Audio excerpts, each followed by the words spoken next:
You're welcome back. Thank you very much for joining us here on Newsfile. This is your most authoritative news analysis show, and this show is brought to you by the Kansas sponsorship of Bank of Africa, as strong as a group and close as a partner, MTN.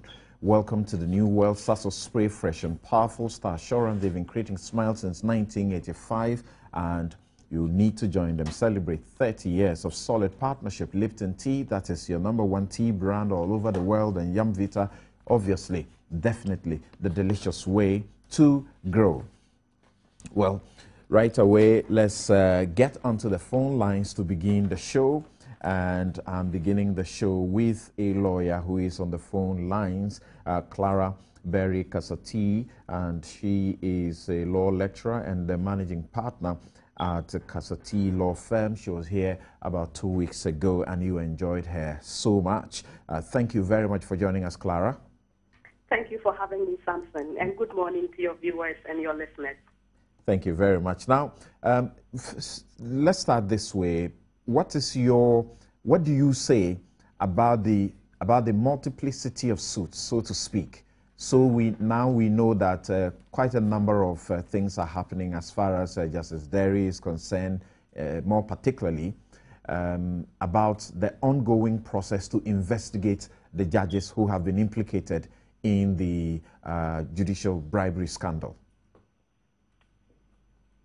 I missed you at some point. Could you kindly repeat? Okay. I wanted your very brief comments about the numerous applications at the court, particularly by Justice Derry. Okay. I think for the numerous applications, just for me shows the maturity in terms of the rule of law that we have come to. That even in spite of everything that is going, and then the public sentiment, Justice Derry is simply exhausting the legal remedies available to him under law. So it's good. I think it tests the system. I think it shows that we are growing, and not just growing, but we are maturing in the rule of law. Okay, there's this particular problem with the phone lines I have discovered on Joy, Adom, and the rest in the course of the week or some weeks now. It breaks in a while and then it comes back. Clara, are you back? Yes, I'm back. Great. So what do you say to people who say things like he should just shut up, rather look for a pastor or some respected persons to go and plead for him? I think the decision is completely Justice Derry's decision as to what to do. Justice Derry has whatever he can pursue under the law. The people of Ghana, or the Attorney General, on behalf of the people of Ghana, also has alternatives available to her to exercise on behalf of the people. Right. All of them can go on at the same time, but I don't think there is nothing that prohibits Justice Derry for seeking to test the system as much as he wants. I think that is actually good for the development of our rule of law. We should be able to see how the system contains him, how the system deals with it. It will help in the maturity that we are gradually seeing in the whole of this process. Interesting. Yesterday, he successfully blocked the public screening of the video in Kumasi. What do you say to that? There are those who say that is an attempt to gag the press. Anas himself has said that this is an attempt to muzzle the press and should not be allowed, that lovers of the democracy must watch this and speak up against it. That is something for the court to now address. I think now the court has an opportunity to address the system. What Justice Derry has done is to just file a writ. And we know that under our law, there is no interview to conduct before you are granted the right to file a writ or not. Whether you have a right, you can go and file. Even if you don't have any right and you feel you have a right, anybody can issue a writ. Anybody can issue a writ for whatever reason. So what Justice Derry has done is to issue a writ. It's just that we have one line of authority from the court that says that once a writ is filed seeking an injunction, then people should not do anything that defeats the injunction. I think this is the right time to go back and revisit that line of authority. From a professional point of view, I don't agree with that line of authority for two reasons. The first reason is that every person has the option to apply for an ex parte injunction. If the person is not applying for an ex parte injunction, but they just file a writ, Why are they filing a writ and not using the ex parte motion? Because once they file a writ, the second reason is that if they file a writ, even if they do not move the motion, they could have achieved what they set out to achieve, even if they didn't have a right to it in law. Interesting. For example, Justice Derry can simply withdraw the writ. The show has been cancelled. Now, Anas would have to go through the extra effort of arranging a venue, sending out notices, informing people who pays for that cost. But don't you find, though, that it is good law that you should not be allowed to overreach the court? If the court is going to make a determination as to whether you should screen something or not screen it, you shouldn't be screening it ahead of the court hearing that case. Yes, that is assuming that you would have gotten the injunction. What happens if you lose the injunction? Because we know that before you can get an injunction, you must establish a right in the first place. Right. I think this is time for the court to balance the detriment and the conveniences for all parties concerned in the interest of justice. We know that if you apply for an ex parte injunction, you don't have to inform the other party. You don't even have to serve them. That's right. But it is a judge who will decide whether or not they should even grant the ex parte one in the first place. I think in that instance, there is opportunity for the court to assess the situation, look at the circumstances under which an injunction ought to be granted, and then to deal with it. Okay. But where you just file a process, the court says, okay, stay, then what is the essence of an ex parte injunction? But the ex parte only lasts for 10 days.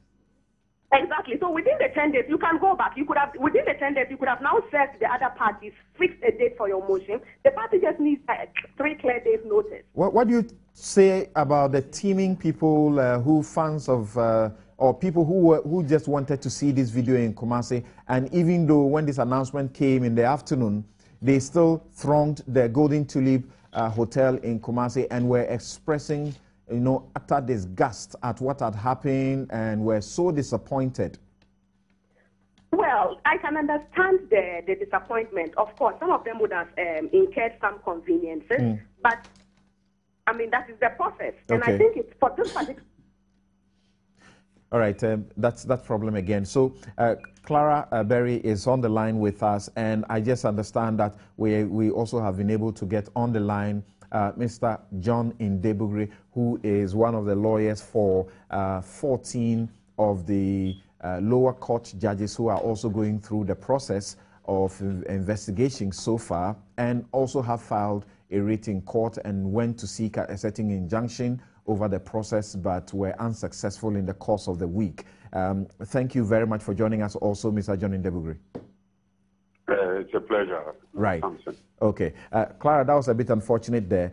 But now, what do you say to this?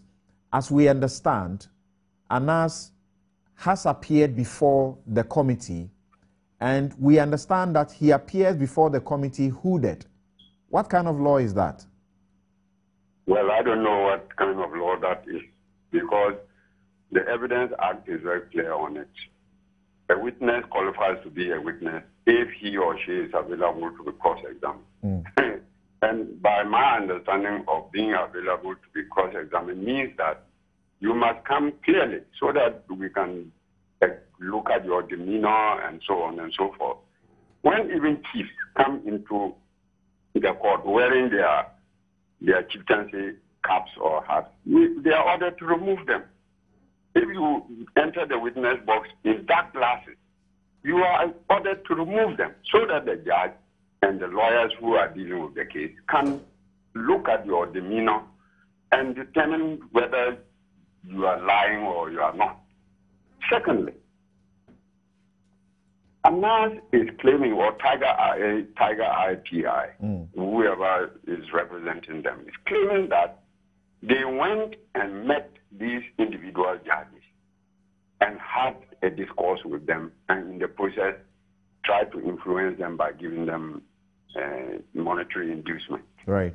When they went to meet the judges, I have seen some of the videos. They were not hooded. We didn't even see them. I don't think they went there hooded. Now you are appearing before a committee hooded. How is the judge or magistrate to know that you are actually the person he met? So it is patently unfair. So this... it's just like that rule, bending the rules to please one person. Very interesting. So why are you submitting yourself to the process when you see clearly that this is a flagrant regard to the law?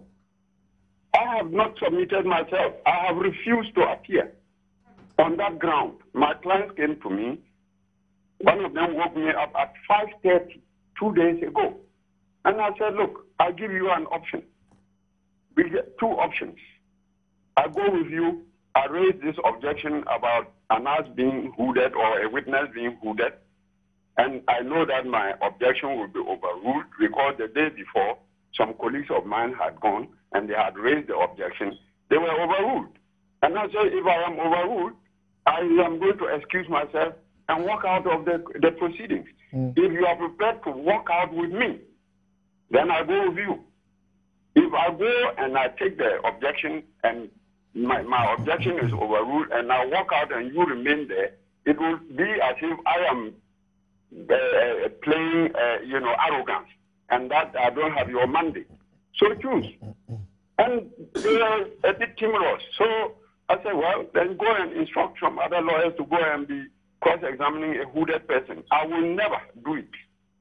So I am not participating in that dubious process.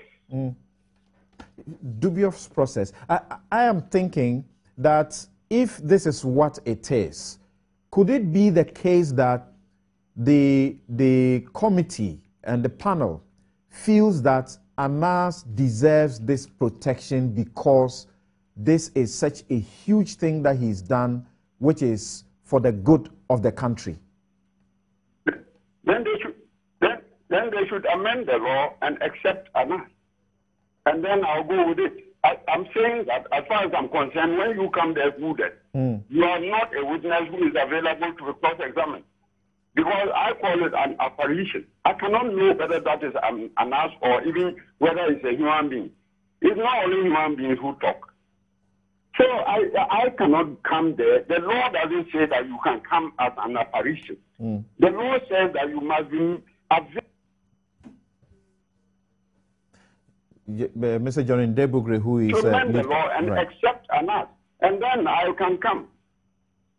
Okay, interesting. Maybe let's depart from that a bit and look at what happened with your application in which you were seeking to injunct the entire process, because you state very clearly that the Judicial Service Act provides that if you are going to conduct such an investigation of misconduct against a judge of the lower court, it ought to be a panel, one panel, one sole jurist sitting, a judge of the High Court. Presently, that's not what is happening. There's a 3-panel committee.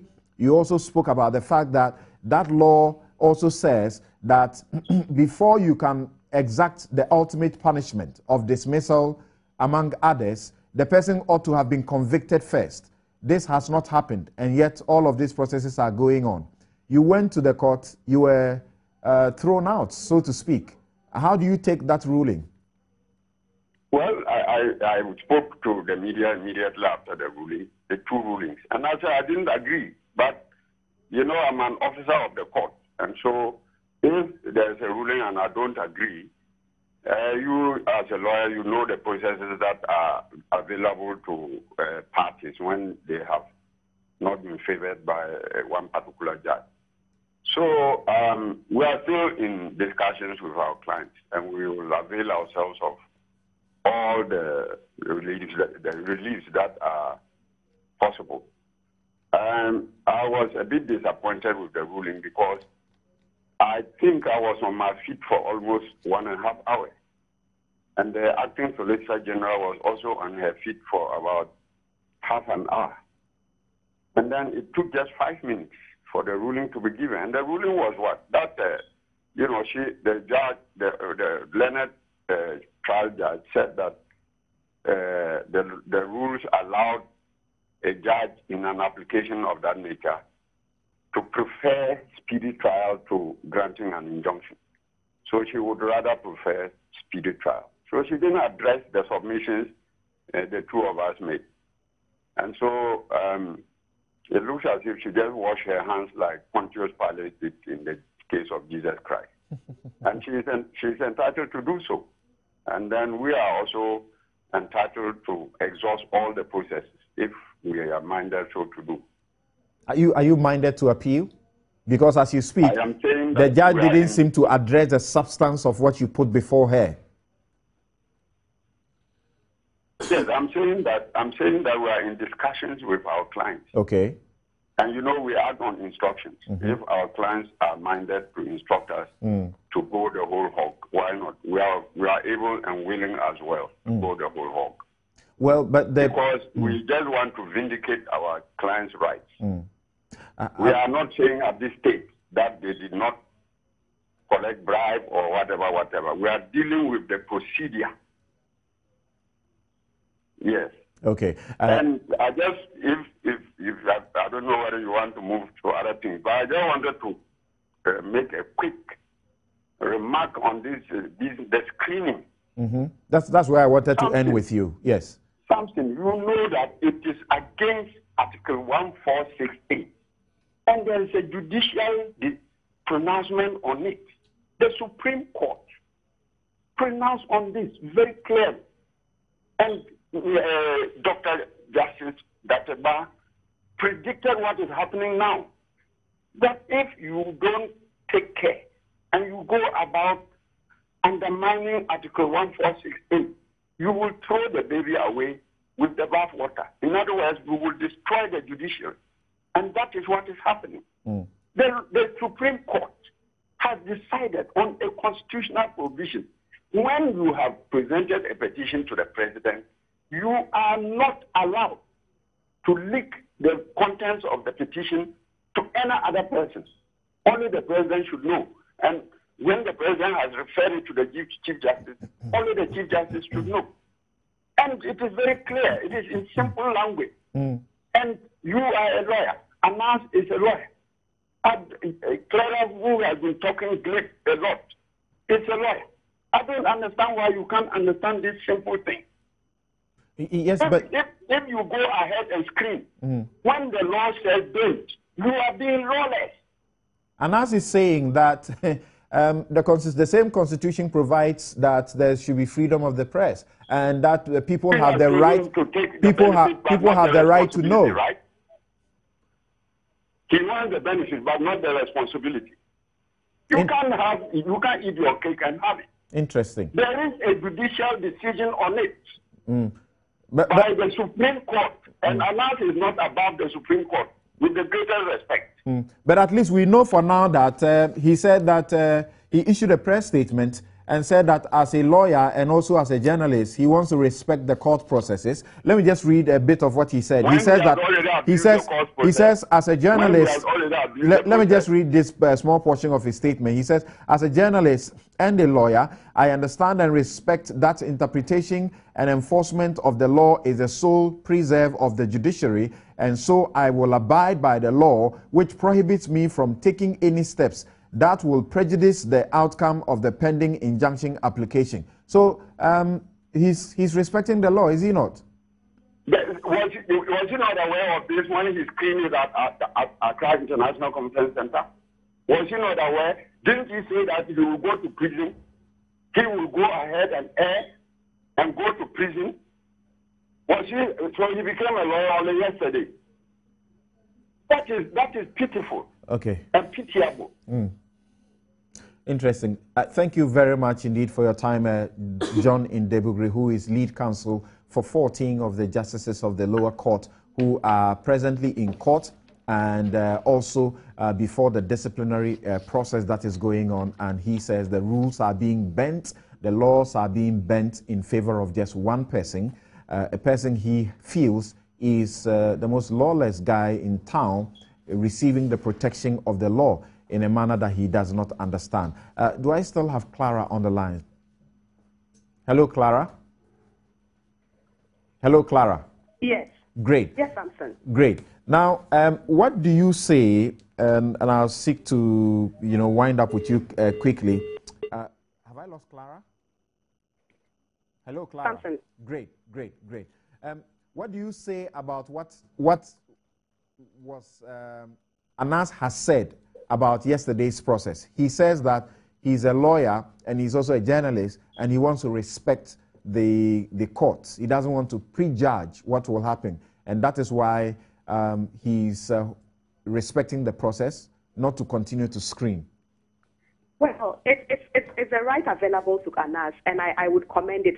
I would commend him for that. I think I need to point out that at the time that Anas was showing the video at the Accra International Conference Center, there was no injunction brought against him. The application had been withdrawn. Yes. So there was no pending injunction against Anas at the time that he was showing the video at the Accra International Conference Center. So I disagree that he had breached any law at the time that he did that, because the application that was filed against him had been withdrawn. Okay. Now, with respect to this, I would commend him. I think it is his right. If this is the course of action he wants to, he opts to go with, I think that is fine. Like I have said, we are maturing. We are maturing in the rule of law. We all will go to the system. We all will go back to the same judiciary, and we also want to trust the judiciary to be able to hold the balance of scale between all parties in this matter.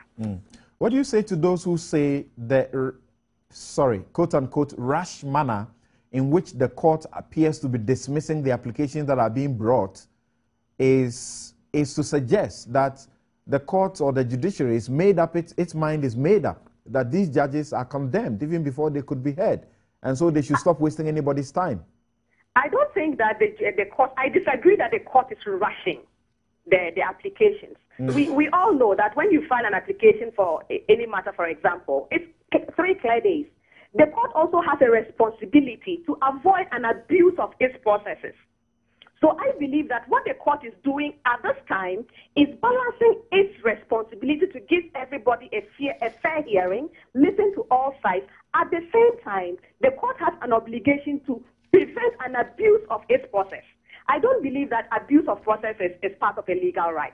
And that includes... So I do not agree that the court is rushing. That includes what happened, the court... Let me put the question this way. Was the court fair and just when it dismissed Justice Derry's committal process for contempt against 2 editors of the Crusading Guide, the New Crusading Guide, against Bolare, against Suleiman Abrahima of the Media Foundation for West Africa, and I think one other person? Yes, that was it. The court dealt with the application and described it as frivolous and incompetent on a day the matter was not scheduled to be heard. Because I wasn't present in court to be able to tell all the processes that led up to that, I am unable to comment fairly. Because even though these are the reports, how did it happen that the parties were in court that day? Were the matters similar? If the parties were in court for a similar matter that day, which probably is more or less the same as the one that was supposed to be heard. And then hearing this matter is simply disposed of that other matter. I think the judge would have had a discretion. But like I said, because I don't know exactly what happened in court, I'm hesitant to comment on that. As we understand, very finally, as we understand, not all the parties were in court that day. Perhaps just one of them was in court, and his lawyer, and that the other parties, Anas, that is Samuel Frimpong, Enestado, Nathaniel Kwabena, Anochie DC, Samuel Suleiman Abrahima, and the others.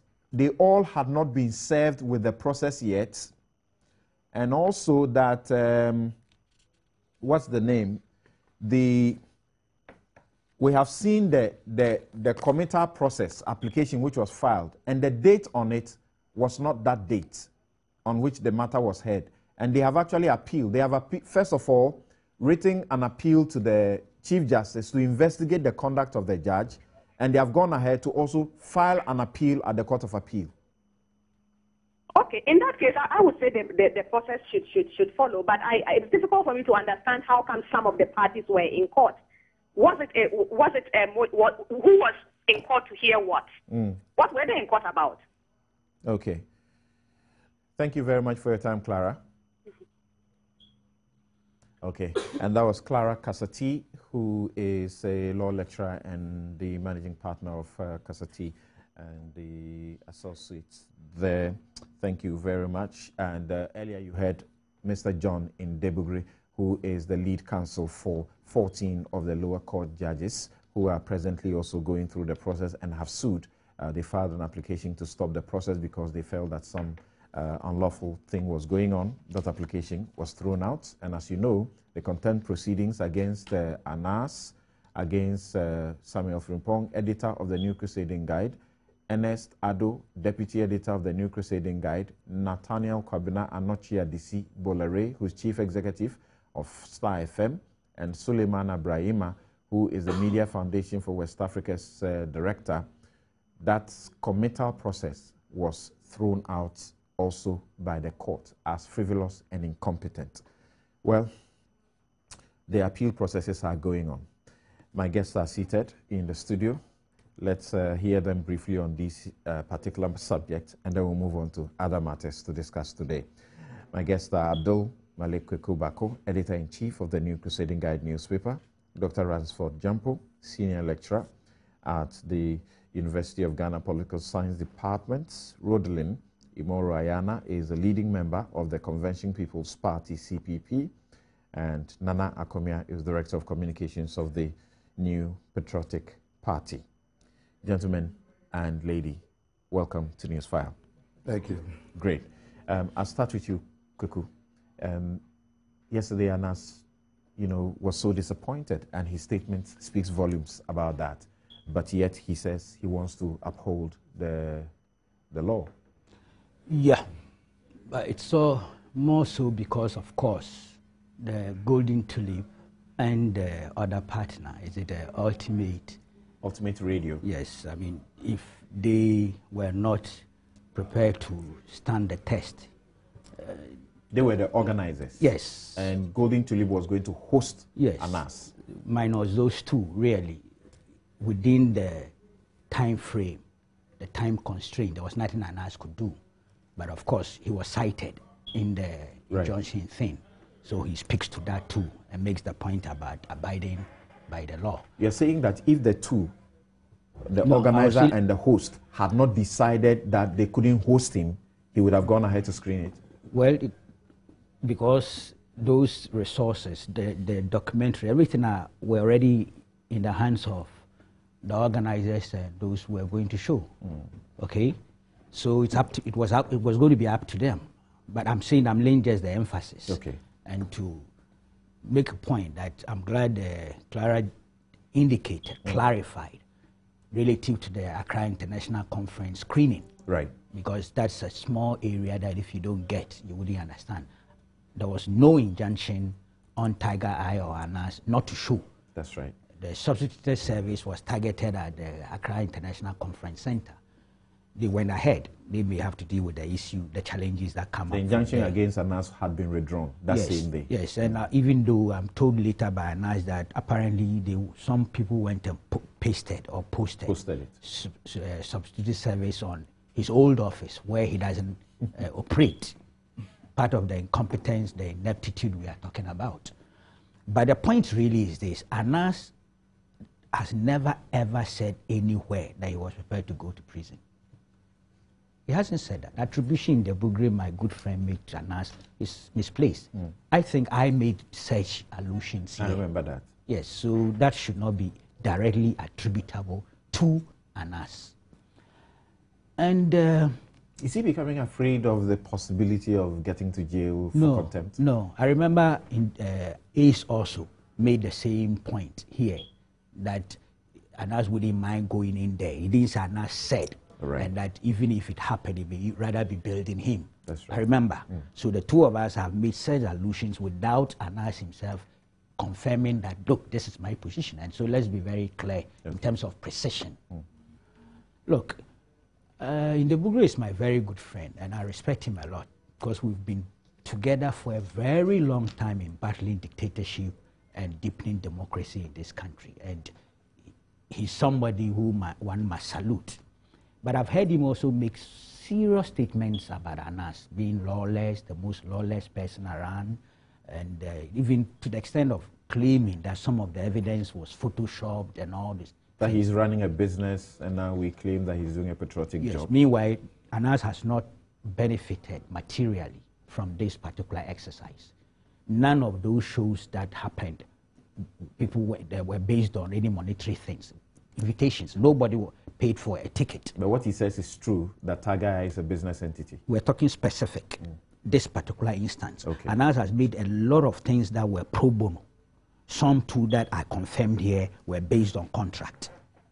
And it's documented on their website. Right. Yeah, so we have to be very clear when we are drawing the fine lines of the extensions. Look, I'll tell you something. I would prefer to be associated with a lawless person like Anas to mounting a defense for judges and magistrates whose conduct captured on video evidence was clear-cut violation of their ethical standards, high moral character, and proven integrity. That's an arsenal. It's an insurance against the so-called provocations and entrapments and enticements we are talking about. The law is that you are innocent until proven guilty. I haven't found anybody guilty. I'm not a judge. What I'm saying is that what I see there, if you are a judge and a magistrate of a high moral character and proven integrity, which are essential qualities, ingredients in the appointment to the bench, you will not even get entrapped, enticed, or provoked. That's the insurance. That's key. It ought not even happen. Now, so who did? Well, the committee in its wisdom has made a ruling. Who am I to challenge that ruling? But you see, the substance, and indeed raises the point of demeanor. I know you lawyers would look at that. Whether that is more substantive than the evidence shown in the video is another question. Those who are seeking to look at the face of Anas for whatever purpose, what are those judges who claim that Anas came to them with his face? What are they saying about their faces and bodies being shown in the video collecting votes and money? Yeah, so we'll put it on the scale. Okay? My view is that insisting on seeing the real face of Anas so as to enable you take part in the proceedings is just, I must choose my words carefully. He's talking about established practice. Chiefs get there. Established if you practice, go there, you are in dark glasses. You are commanded to remove them. We know the established practice does not even allow recording, live recording or telecast of court proceedings. That's right. But established practice was put aside. Once again, we are not in ordinary times, right? Thank you, Safini. Very, very interesting. Bekuku, Anas is saying that these are interesting days for press freedom and the fight to expose corruption in Ghana. The most powerful tool against corruption is transparency and exposure. Then he comes to say, it is not for nothing that the media is considered the fourth branch of the state. He says, ours is a responsibility to inform the public accurately, a fundamental function in any democracy. We are the watchdogs of the three branches of government, the executive, legislature, and the judiciary. Therefore, our investigations into the judiciary is motivated by the responsibility we bear to keep the public informed of the activities of those whose work profoundly affect the quality of our democracy and the lives of our people.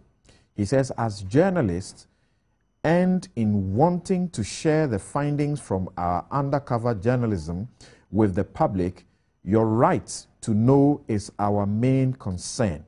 Then he says, our loyalty is to you, the citizens. He comes to say, your right to know is constitutionally guaranteed as a fundamental right. Ndebogri is saying he wants to benefit from this part of the Constitution, but doesn't want to respect the other part of the Constitution, which says if you put a petition before for the removal of a justice of the Superior Court, you don't put the content out there in the public. Yeah. there's a clash between what Anas is saying and what Inde is saying. What Anas is saying is captured in the Constitution as well. Right. In this too is captured in the Constitution and has been amplified by a Supreme Court verdict. And last week, you remember that I made a point that sometimes I wonder if paradoxically the screening might not have helped the cause of Inde and his friends, those who are defending the judges. But correct me, Inde is defending lower court judges. I understand also that he would be representing some of the high court judges. Okay, then it makes sense for him to put the two together. But there's a clash, there's tension between these two. I think the Supreme Court, by this clash, is being invited to go back and take another look at the ruling that they effected. That is it the you people have been calling it as Databa or yes, Databa. Databa. Yes. Is that not right? Yes, he's the one who gave the lead ruling in that. Yes. Yeah. This is a country where we are, you know, a very organic society. It's not static, and things do happen that inform judicial pronouncements. A lot is happening. I have seen defenses of some of these judges in the media. I've seen. That's right. They are talking as well. They are defending themselves. They are not appreciating that they ought to keep quiet and not keep everything in camera. They are out there. There's a contest. And some are claiming... It must be said, though, that Derry has not done that. Oh, but I've seen others. We are not talking here of individuals. Okay. I'm not personalizing. I'm making the principal point. The point being made, if one of them has done so or two have done so, it's important. But he's the one who is leading this charge. Oh, he's entitled to do it. Last week I said, indeed, we should respect his rights. I've said this consistently. Okay. And each time, the court is also ruling, and they are appealing. Look, the next thing that will happen, perhaps, in my mind's eye, is that they will be suing God. Wow. God will be dragged in there for contempt. How Kokubako concludes his comments on because this one? He manages the skies all over the world, the universe. They're going to have to stop God from creating the opportunity. Dr. Jampo, this is what Anas continues to say. He says, we respect and believe in a strong and independent judiciary, and that attempts to use the courts to impose censorship, to muzzle the media, and to strike a blow against the hard-won freedoms of the media and of free expression in this country, especially in a matter of such unparalleled public interest, will not succeed. We think that, therefore, all citizens, including you, who cherish press freedom, their individual rights to free speech, and their constitutional obligation to expose wrongdoing in high places, must watch the unfolding events closely and speak out against all attempts to stop you from seeing in practice the acts of those who have hitherto been seen by all as having the moral turpitude to be called judges. He's saying you have a right to know, and that you should not also be quiet about what is going on, because it's a subtle attempt to muzzle press freedom, so to speak. Well, I think to a large extent I agree with him, but the point has already been made that those who are going that route of ensuring that they also defend themselves, must be commended. We are in a democratic state, and it's a rule of law, and so they have the right to defend themselves. But we should be careful that we don't resort to subterfuge and the use of legal technicalities to frustrate what people are interested in. Is that what you see is going on? Technicalities to frustrate the process? Because the matter is now of public interest, and everybody is watching. And as a nation, we have a history. And we don't want, we've moved on. We don't want a repetition of... You don't want us to take what you said first, that this is the rule of law and we should respect their right to sue. What I'm talking about, I'm canvassing two positions. A rule of law, we have the right to defend ourselves, but at the same time, we also must bear in mind the fact that sovereignty resides with the people. And so we should not do anything that undermines their interests. And we should also not do anything that gags the freedom of the press. And what is going on, I mean, you sit behind and you just analyze. And it seems to me that we are in different times now.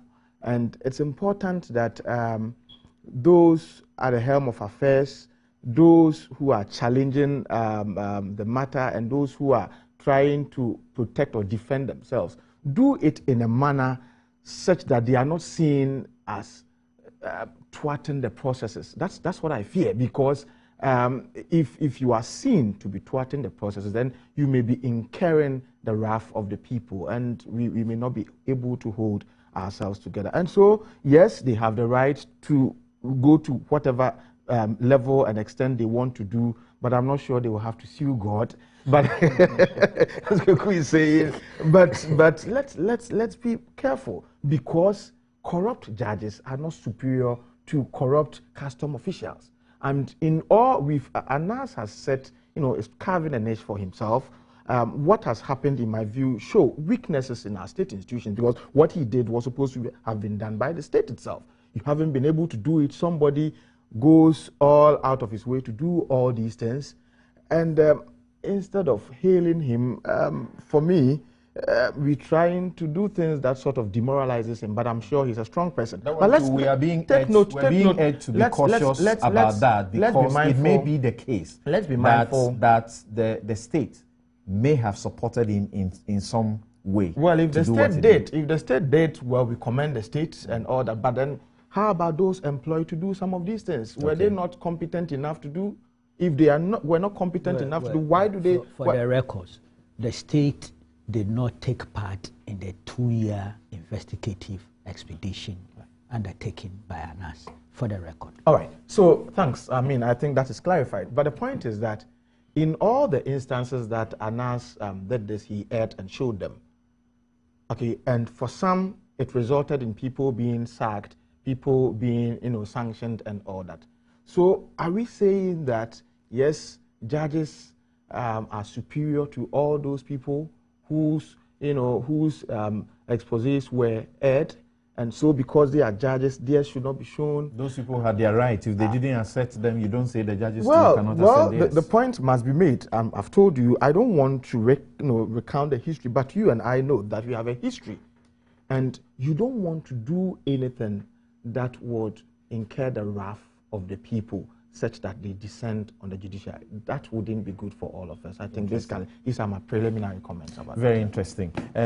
Now, Rodeling, briefly, your take on what has gone on so far about all of these, but also where you have the president, for example, he wants us to focus on the brighter side. Like Anas says, he ends his statement saying that I salute those judges who prove to be incorruptible, and saluting the Chief Justice and the Bar Association for remaining resolute in the face of the scandal. The president says our judiciary is still the best. I mean, are you one of those who wants us to quickly, forget about this and focus on what is good to celebrate? Samson, good morning to our viewers. In the first instance, I'm getting worried about the whole issue. We seem to be judging, hanging them even before they are hurt. And we all do know that one is innocent until proven guilty. Somehow the public opinion out there is that hang them. And from what we've discussed and what I've listened to, it's like we're looking at what the public would want, to come out of this. The public have seen the videos. No, it's a question. You see, we did see, I remember quite well that there was this video going about an actress who had been raped and all that. Eventually, it came out that it was supposed to be a movie. They were acting. You understand what I'm saying? This is not like that. I am not going to say that it's like that. But all I'm trying to say is that these are pictures that we have seen. I have not seen it. I've not seen the whole thing. But I do understand that if you're going to show someone a picture and say that this is what the person is saying, without listening to the beginning of the story, you might come out with something else. So what I'm trying to say is that we are flogging it too much out there. We should let the law take its course. Let the judges, those who have been asked to sit on this thing, look at it and come out with their judgment. Let them come out with it. Does it matter? Sorry for that interruption, though. Does it matter that some of them appear to admit or have actually admitted? So we should not continue to say, you know, don't hang them because they've not been proven guilty yet. Some actually say that they met Anas and they thought he was a spirit. According to one of them, he said, I knew that there was trouble coming because as soon as he gave me the money, he disappeared from the sofa he was sitting on. I was sweating and did not know what to do, so I knew this day would come. That is why I have confessed that I took the money, because I am afraid he may use the spirit to kill me if I am not truthful. Yes, he's admitted it. He's taken it. And so have a few of them probably done. I'm only saying that once they have said it themselves, there are procedures that have to get them, but not the public outcry that we're having with media hyping and all that. I'm only saying that they are not the only ones that are corrupt within the judiciary. Maybe they are the ones that have been caught. And like one of our leading members, Baita Kwete, said, even those ones who have been exonerated cannot be said to be all clean. Which means that there are still people out there. He should provide evidence to that effect. In providing evidence, I don't think that they went to all the judges. Yes, but they went to some judges, a percentage of judges. But now there's some who were exposed. Somebody is saying that they are not clean. So produce evidence. That's so the maybe point I'm making. Maybe at another stage, evidence might come. But for now, they are innocent until they are proven guilty. And as such, that's the way it's got to be looked at. Talking about the situation, the president saying that we still have the best. What I am actually worried about is the cases that these judges, these supposed to be corrupt judges, have sat on. I am still not convinced that we got good judgment for the Wyoming case. I am still not convinced that we got good judgment for the CP case. Now, these are some of the judges who sat on those cases. Are we going to reopen those cases? Are Ghanaians going to be given the opportunity to make sure that we as the public, get justice for this country? Because for some of us, some of those cases were not properly done. We don't believe that what came out of it was what we expected to get. So I'm only saying that if we're going to look at it, let's look at it deeper, because it's not just a question of them being found guilty or them being corrupt or them taking bribes, but the cases that they have sat on. And we, as Ghanaians, do we still believe that those cases were done properly? Are we going to go back and reopen some of those cases? That is where I am concerned with. That is what I want us to look at. That those cases, because like Wetu and Doctor said, some people might have gone to jail for nothing. And some people are walking free for crimes that they should not be walking free for. So that is my beef. And as for saying that we still have the best judiciary or the best system around, yes, I'm sure that all of us have to have faith in our judiciary. We have to have that. And we are glad that Anas has come out to tell us that there are some bad nuts within the system. We are glad for that. And I'm hoping that after this, Kweku, since you're here, that he should go into the executive, go into the legislature, go into public, yes, and tell us. Because somehow, the public is not just saying it's the judiciary. The public says the executive is corrupt. The public says that the legislature, some of them are not living up to standards. Let's get all these people out, and let's talk about it as Ghanaians.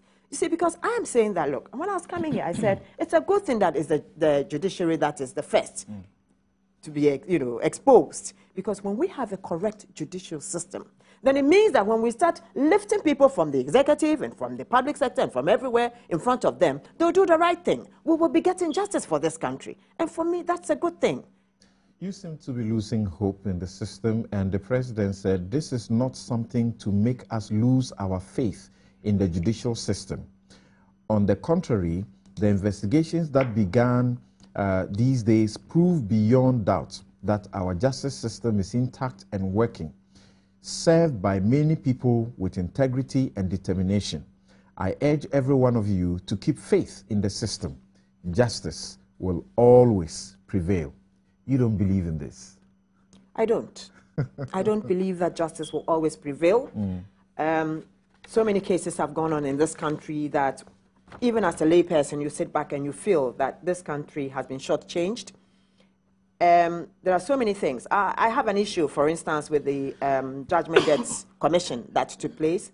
At the end of the day, it's like some things were swept under the carpet, and then some other people came out that probably we didn't even think about.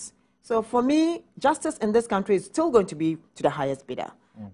That's how I feel, because when I take my case, we have a case in court, and it's been running for close to 3, 4, 5, 6 years almost, maybe getting to 8 years. And you tell me that, I mean, I should believe the justice system? You know, justice delayed is justice denied. So if my case has been in court for God knows how many years, and I'm still sitting around and the other party is still around doing business, making money, God, how do you want me to feel and think that this is the right way to go? Nana Kumia, I'll share with you briefly what Nanado has to say about this, and what he says, which is supported or had been said earlier by the Ghana Anti-Corruption Coalition and now by Occupy Ghana. They are all saying there should be prosecutions without delay. Occupy Ghana issued a statement, and they are commemorating their 1-year anniversary this week. He says that Occupy Ghana has called on the Attorney General and Minister of Justice, Mrs. Marita Brew Appiah-Oppong, and the investigating authorities, particularly the Ghana Police Service, currently considering the materials submitted in the judicial corruption scandal, to expedite their review of the evidence and commence prosecution where appropriate without further delay. The group says the evidence obtained by the undercover investigative journalist Anas Armia Anas in respect of the judges, court staff, police personnel, and others accused of bribery-related offences is of the utmost seriousness and requires swift prosecution. Those are the words I look to emphasize. Swift prosecution without further delay, or clearance to ensure confidence in the criminal justice system. To ensure confidence in the criminal justice system. Occupy Ghana states that it is essential both to preserve confidence in the judiciary and in the Attorney General's department that prosecutions proceed in the shortest possible time once all the evidence has been gathered and assessed. I'll take a very last paragraph. Occupy Ghana understands that the relevant authorities have all the video evidence setting out the full details known to Mr. Anas concerning the persons depicted in his video evidence. It is incumbent on the investigating and prosecuting authorities to review the evidence, charge those considered culpable, clear those considered not culpable, and bring those accused before the court forthwith. Nanado says there should be due process, not only to safeguard the rights of the judges involved, but also to ensure that wrongdoers are punished and no one, however elevated in society, is seen to be above the law. We are all equal before the law. You want to see prosecution start immediately? Well, thank you, Samson. Let me wish my friends here a good morning. Also your listeners. Yes, what Nana Akufo-Addo is saying and what Occupy Ghana is saying, the same thing. Once the evidence is gathered and complete, all of us would expect prosecution to start, because we know the justice delayed is justice denied. And in this particular case, justice rushed is justice buried. I don't think anybody is asking for rush. Okay. Because like I said, and what you also read, all of them are saying that once the evidence is gathered and complete, so, and really that is what should happen. And once you have that, you proceed quickly. Apart from the tried knowledge, the justice delayed is justice denied, because this affects the main state organ to deliver justice. This case, whether you like it or not, has thrown the integrity of the entire judicial system, if not the personalities. It's thrown the system into major disrepute. Major disrepute. Now everybody is thinking, this case that I lost. That case that the judge said this. Everybody is now beginning to doubt the integrity of the entire legal system. So you need to restore the integrity. To do that, you need to deal with this particular matter as quickly as possible. Because the more it lingers, the more the integrity of the judicial system lingers. So I have no problem at all with what the two people have said. With Nanado in particular, and Nanado has consistently said to Ghanaians, one of the things that he is going to offer the leader, one of the qualities of leadership, is to bring a certain urgency to the fight against corruption. He has said that he himself has never been corrupt in his public service. He's never cut corners for his political advantage. And also, what he termed the analysis principle, the principle of going undercover to unearth a wrongdoing. He endorses it fully, and he actually made a commitment in 2012 at the IEA debate at the Kofi Annan Center that he is going to institutionalize the analysis principle as part of the regular process of the nation fight against corruption. And in addition to that, you will have an independent prosecutor. Special prosecutor and all of that. But the evidence must be gathered. And he said that the whole business of going undercover to unearth evidence, which is basically the analysis principle, he endorses it fully. But he's not just going to leave it to the brilliance or the determination of one NAS or any other, but he's going to make it part of the system that we have against corruption. And I believe that really is something very significant. My general comments are Samson, on all of this, the discussion. It's going to be a human institution. Sorry? Akufo-Addo's ideas? Yes. It's going to be manned by human beings, yeah? Yes. What's the problem with that? No, I'm only saying, because you see, I mean, we make it look as if they are incorruptible. I mean, no, but any system will not be manned by machines. So I don't see what the point is. No, I'm trying to say that just like the judges, they're also going to be human. Yes, but then we must as well just sit down and do nothing, because everything that you try to do will have to be done by human beings. So really, that shouldn't be an issue. Now, my general comments and conclusion is that this whole brouhaha that we're talking about, the problem that the judges have with the process, you spoke to the lawyer, the public perception and all of that. You see, ANAS has undertaken undercover investigations. From a layman's point of view, I don't know if undercover investigations are prohibited by law. I don't know.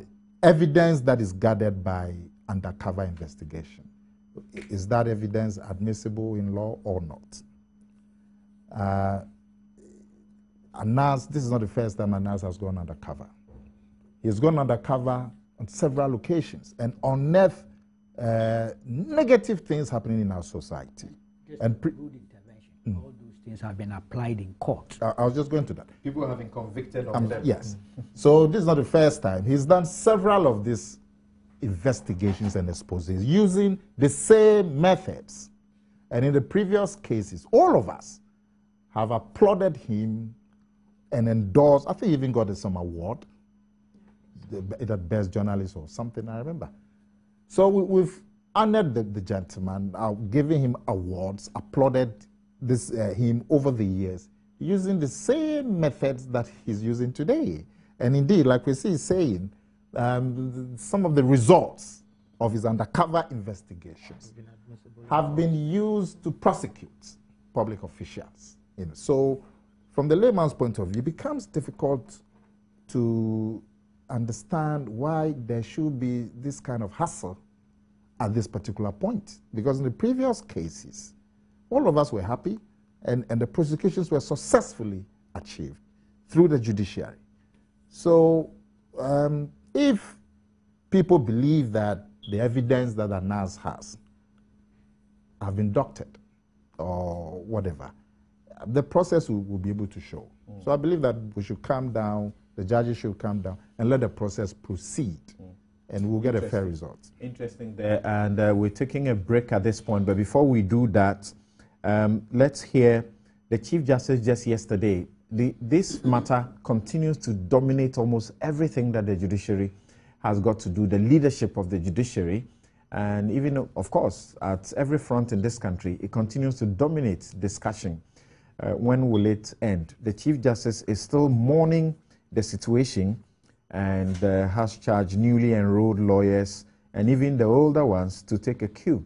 Let's hear her as she spoke yesterday to call new lawyers to the bar. You are graduating at a time in our legal history when more than ever the perception of the public on the profession is largely negative. Allegations of bribery and corruption in the judiciary and the legal profession in general is at an all-time high, and confidence possibly at an all-time. The Council is determined. No dishonorable member of the profession will enjoy immunity or impunity.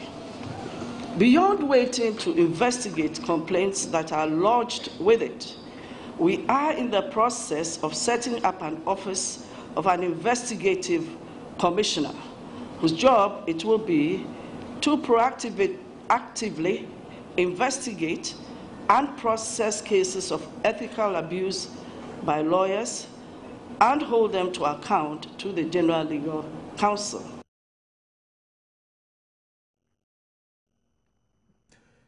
Thank you very much. And that's the Chief Justice, Her Ladyship Theodora Wood, Georgina Theodora Wood. And now we take a break here. When we return, as you know, it's not only Justice Derry, who's been blocking things, but also the police have been blocking demonstrations for a new voters register.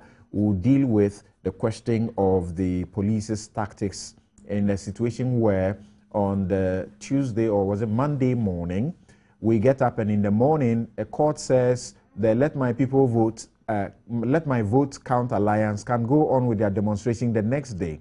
So they start the celebration in the morning. By afternoon, they have been told that that demonstration will be unlawful because another judge had issued a fresh injunction. Then we will tie that one in with the EC's announcement that it is engaging an IT expert to clean the voters register. Is that the end of the debates? So let my vote count can go to sleep. We'll be right back.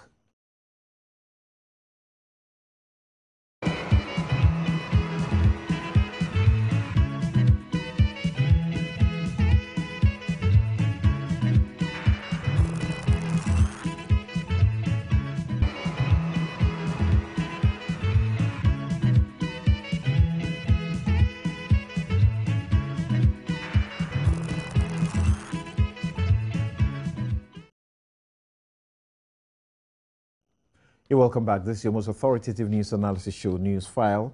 And I need to tell you that the inauguration of the Komla Dumos Center for Broadcast Journalism is being done today at the African University College of Communications. That's downtown Accra, Dabraka, and it's at 10 a.m. Try and get there and be part of this very important occasion in memory of Komla Afeke Dumo. Now, some of your comments here, and Dr. Enes Kwako says, in the matter of perceived clash of constitutional provisions, I will always prefer a liberated media landscape to a judicial sanctuary. Judicial sanctuary. Then also Ofori Ever-Blessed Jonathan says, Anas is not spirit. He's challenging the status quo for God and country. You're right. I've sat down with him and I could touch him. So I'm sure he's no spirit. Bonti Benjamin says, Justice Derry is blowing things out of proportion, and I hope the Judicial Committee will make a decision that would discourage judicial galamsey in this country. pretty soon. Meshach Apenkro says, I think that Derry is one shameless human being. You are caught on a video taking bribe to pervert justice, and you are not ashamed to be filing suits all over the country. Someone's life is in a mess because you took bribe and you haven't got the conscience to show remorse. I wish we have a military government. That's where I disagree with you. I also prefer the democracy to a military government, judicial sanctuary. Okay, Kwashi, all's well. Kwashi says, Justice Derry is only majoring a minor issue in my opinion. CO, the justice he denied others in line of his duty, he is now fighting for same. Let's see how it pans out. Gentle K. Mike say, where was the vice president? Okay, we'll deal with that issue later about the money to the black queens. And Halim, Abdul Halim says, the most mundane statement I ever heard is that Anas is a spirit. Nana Osei Esibe Asafo says, please, I'm streaming, but they are showing some old stuff. Please, that's for the engineering department. Work out the streaming. There are complaints that are coming in, particularly from our viewers abroad who say that the streaming, there's some problem with it. Then, Roxon, Abotiore Roxon says, I do reason with Justice Derry, but I prefer him relaxing because it is only his time that has come that he's been exposed. Tomorrow it may be even this Anas who will be exposed. To me, everybody is corrupt. Okay, please don't be corrupt. Kofi Owusu-Brobe says, it comes as a surprise to see or hear the posture of legal luminaries. When you say legal luminaries, what exactly do you mean? Legal luminaries and individuals of our motherland who are supposed to know better about their position, the position of Justice Derry.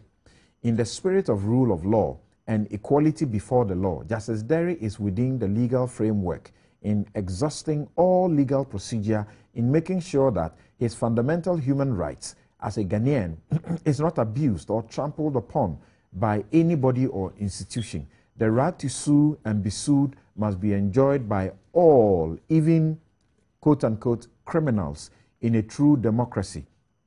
The only problem is most of us are like a tabula rasa in legal matters, and as such, we are always abused and our rights trampled upon, especially by law enforcement agencies. Thank you for that message.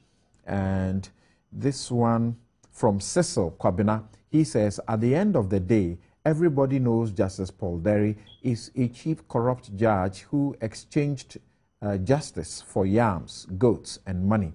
Even his wife and children know. Okay, you don't continue on that path. And in fact, well, I don't know if you have seen the videos and you have seen him actually receiving monies and goods. Thank you for those messages nonetheless. The messages that you are bringing in that are about the EC and the rest, I'll read them subsequently when we get to those other matters to deal with. The show is brought to you by Bank of Africa, strong as a group and close as a partner. MTN, welcome to the new world. Sasso Spray, fresh and powerful. Star Assurance, they've been creating smiles since 1985. Lipton Tea, that is your #1 tea brand all over the world. Yam Vita, that is the delicious way to grow. Now, how big is your dream? Are you on MTN? Your MTN number could change your life with MTN Dream Number. Win up to 10,000 Ghana cedis cash daily when 2 to 7 digits of your MTN number match exactly with the daily drawn number from right to left. All you have to do is send the word start to 451 to subscribe daily for only 60 pesos. Your MTN number could make you rich. Terms and conditions apply. Join MTN today. You're welcome to the new world. And every day, we make countless decisions, but what is your major concern today? If it is to send money and receive it safely, then here is convenient banking for you. You can heave a sigh of relief because at Bank of Africa Ghana, you can access swift money transfers via Western Union, MoneyGram, and Worry. Bank on the go with the electronic banking products like B-Web and B-Mobile, and also pay your fees and utility bills. Now, that is value for your time. Visit any Bank of Africa branch nationwide for this very special banking experience. Of course, Sasso spray kills mosquitoes, cockroaches, houseflies, ants, and other crawling and flying insects. Sasso mosquito coil is smokeless. Sasso mosquito spray leaves a sweet lemon fragrance in your room till the next day. Sasso mosquito coil and spray, they are free from catarrh, headaches, and chest infection. Insist on Sasso mosquito coil whenever you visit a shop to buy an insecticide spray. Sasso. That is fresh and powerful. Star Assurance is 30 years. And through all those years, all they have been up to is to deliver solid insurance that puts endless smiles on the faces of their customers. When you walk in for a motor and travel policy, what Star Assurance does more is to brighten up your world through all your journeys. And when customers walk in for homeowners, contractors, all risk, fire, and allied perils insurance policy, what Star Assurance does more is to make them feel like such dangers don't exist at all in the world. Insure with Star Assurance today and be part of the smiling family. Star Assurance, creating smiles since 1985. Let's celebrate 30 years of solid partnership. So log on to starassurance.com, or you can visit any of their offices all over the nation. You can call 030-224-0632 and enjoy solid insurance all year round.